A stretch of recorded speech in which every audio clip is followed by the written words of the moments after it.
Now it came to pass upon a day that Jonathan, the son of Saul, said unto the young man who bore his armor, Come, and let us go over to the Philistines' garrison that is on the other side. But he told not his father. And Saul tarried in the outermost part of Gibeah under a pomegranate tree which is in Migron. And the people who were with him were about 600 men. And Ahijah the son of Ahitub, Ichabod's brother, the son of Phinehas, the son of Eli, the Lord's priest in Shiloh, wearing an ephod. And the people knew not that Jonathan was gone. And between the passages, by which Jonathan sought to go over unto the Philistines' garrison, there was a sharp rock on one side and a sharp rock on the other side, and the name of the one was Bozez, and the name of the other Seneh. The forefront of the one was situated northward over against Michmash and the other southward over against Gibeah. And Jonathan said to the young man who bore his armor, Come, and let us go over unto the garrison of these uncircumcised. It may be that the Lord will work for us, for there is no restraint to the Lord to save by many or by few. And his armor-bearer said unto him, Do all that is in thine heart. Turn thee, behold, I am with thee, according to thy heart. Then said Jonathan, Behold, we will pass over unto these men, and we will disclose ourselves unto them.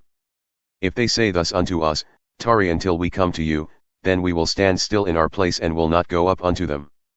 But if they say thus, Come up unto us, then we will go up, for the Lord hath delivered them into our hand, and this shall be a sign unto us. And both of them revealed themselves unto the garrison of the Philistines, and the Philistines said, Behold, the Hebrews come forth out of the holes where they had hid themselves.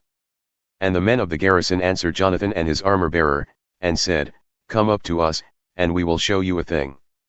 And Jonathan said unto his armor-bearer, Come up after me, for the Lord hath delivered them into the hand of Israel. And Jonathan climbed up upon his hands and upon his feet, and his armor-bearer after him. And they fell before Jonathan, and his armor-bearer slew after him. And that first slaughter which Jonathan and his armor-bearer made was about 20 men within, as it were, a half acre of land which a yoke of oxen might plough. And there was trembling in the host, in the field, and among all the people. The garrison and the despoilers also trembled, and the earth quaked, so it was a very great trembling. And the watchmen of Saul in Gibeah of Benjamin looked, and behold, the multitude melted away, and they went on beating down one another. Then said Saul unto the people who were with him, Number now, and see who is gone from us. And when they had numbered, behold, Jonathan and his armor-bearer were not there. And Saul said unto Ahijah, Bring hither the ark of God. For the ark of God was at that time with the children of Israel. And it came to pass, while Saul talked unto the priest, that the noise that was in the host of the Philistines went on and increased, and Saul said unto the priest, Withdraw thine hand. And Saul and all the people who were with him assembled themselves, and they came to the battle, and behold, every man's sword was against his fellow, and there was a very great discomfiture. Moreover the Hebrews who were with the Philistines before that time, who went up with them into the camp from the country round about, even they also turned to be with the Israelites who were with Saul and Jonathan. Likewise all the men of Israel who had hidden themselves on Mount Ephraim, when they heard that the Philistines fled, even they also followed hard after them in the battle.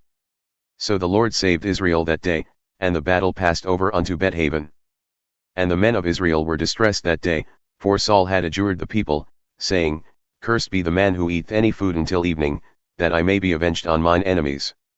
So none of the people tasted any food. And all they of the land came to a woods, and there was honey upon the ground. And when the people had come into the woods, behold, the honey dropped, but no man put his hand to his mouth, for the people feared the oath. But Jonathan heard not when his father charged the people with the oath.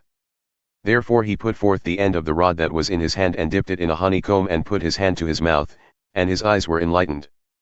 Then answered one of the people and said, Thy father strictly charged the people with an oath, saying, Cursed be the man who eateth any food this day. And the people were faint. Then said Jonathan, My father hath troubled the land. See, I pray you, how mine eyes have been enlightened because I tasted a little of this honey.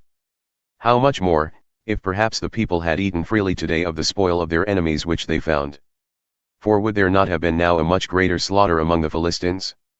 And they smote the Philistines that day from Michmash to Aijalon, and the people were very faint. And the people flew upon the spoil, and took sheep and oxen and calves, and slew them on the ground, and the people ate them with the blood. Then they told Saul, saying, Behold, the people sin against the Lord in that they eat with the blood. And he said, Ye have transgressed. Roll a great stone unto me this day. And Saul said, Disperse yourselves among the people and say unto them, Bring me hither every man his ox and every man his sheep, and slay them here and eat, and sin not against the Lord in eating with the blood. And all the people brought every man his ox with him that night, and slew them there. And Saul built an altar unto the Lord, the same was the first altar that he built unto the Lord. And Saul said, Let us go down after the Philistines by night and despoil them until the morning light, and let us not leave a man of them. And they said, Do whatsoever seemeth good unto thee.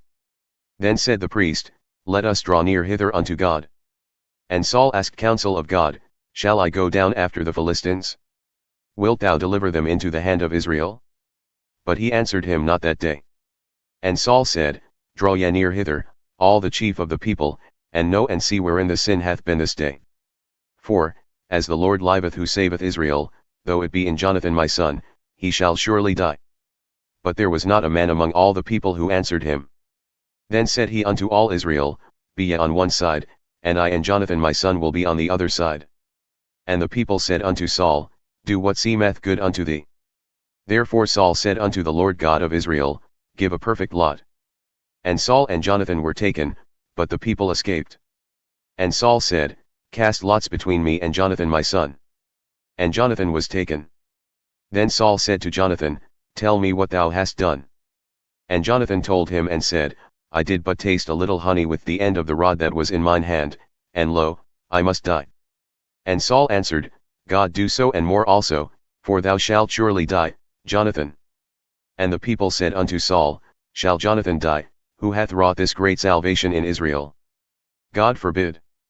As the Lord liveth, there shall not one hair of his head fall to the ground, for he hath wrought with God this day. So the people rescued Jonathan, that he died not. Then Saul went up from following the Philistines, and the Philistines went to their own place. So Saul took the kingship over Israel and fought against all his enemies on every side, against Moab, and against the children of Ammon, and against Edom, and against the kings of Gibeah, and against the Philistines, and whithersoever he turned himself, he vexed them. And he gathered a host and smote the Amalekites, and delivered Israel out of the hands of those who despoiled them. Now the sons of Saul were Jonathan and Ishui and Malchishua, and the names of his 2 daughters were these, the name of the firstborn, Merab, and the name of the younger, Michal.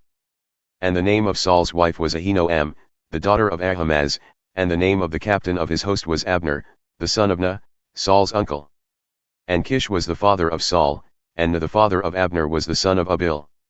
And there was sore war against the Philistines all the days of Saul, and when Saul saw any strong man or any valiant man, he took him unto him.